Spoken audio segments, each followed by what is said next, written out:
Basically, this was a double-blind, randomized clinical trial that had relapse prevention design. So that means that the study was in 2 stages. That is stage 1, where everyone was treated with open-label AXS-05, which is actually a combination. The active drug is dextromethorphan that is combined with a metabolism inhibitor, in this situation, bupropion.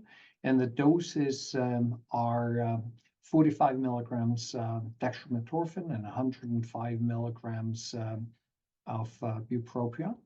And in this study, the doses were titrated over the first 2 weeks to a target dose of 1 tablet, 45 milligrams, and 105 milligrams given twice daily.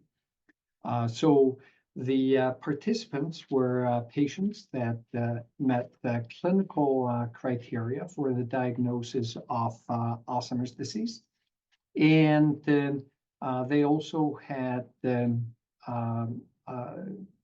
agitation and aggression that met the IPA, which stands for the International Psychogeriatric Association criteria for agitation and aggression associated with Alzheimer's disease. Stage 1 of the study was up to 9 weeks long. And like I said, people with meaningful degree of agitation and aggression and Alzheimer's disease were at that point treated open label with AXS-05. And those that met the criteria for a sustained clinical response, which was defined as a 30% or greater improvement in scores on the Cohen-Mansfield Agitation Inventory, a well-established outcome measure for agitation and aggressive behaviors in patients with dementia. And they also had to have basically what is called the Patient Global Impression of Change score compared to baseline that showed improvement. And this improvement on the CMAI and the PGI-C had to be persistent for at least 4 weeks. So when that happened, people were moved into stage 2. Now they were determined to be sustained responders. And in stage 2, they were then randomized to either continuing on active drug, or they stopped active drug and went on placebo. Obviously, this was in a double-blind fashion. And then the patients were followed for up to 26 weeks. And the primary outcome measure was actually the time to relapse. And the key secondary outcome measure was the percentage of participants in each group that relapsed.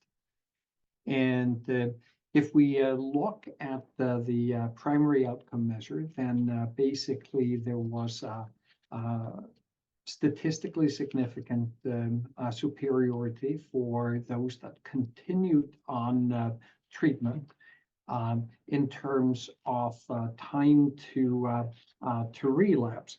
And basically the risk of relapse was 3 times 6 fold lower for the AXS-05 treated group than those with placebo. And if you look at the percentage of patients that actually relapsed, then basically 7.5% of the patients that were randomized to continue on AXS-05 relapsed, versus about 26% of those that were randomized to placebo. And that was also robustly statistically significant. Other outcome measures was, of course, looking at safety and tolerability in this group, and you know, the look at safety and tolerability was in the double-blind phase.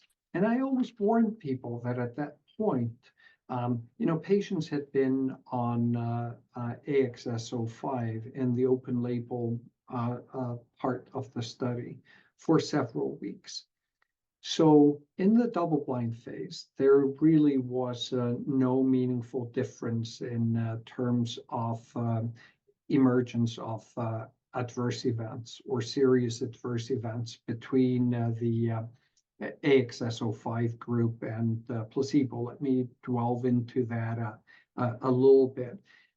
So there were no discontinuations in the drug group. There was 1.9% of those that were on placebo discontinued. That's only one participant. There were 3 serious adverse events that were reported. One was in the drug group. 2 were in the placebo group. There was actually a death in the placebo group due to a cardiac arrest. And 1 person suffered a fall and had a femur fracture as a consequence of the fall.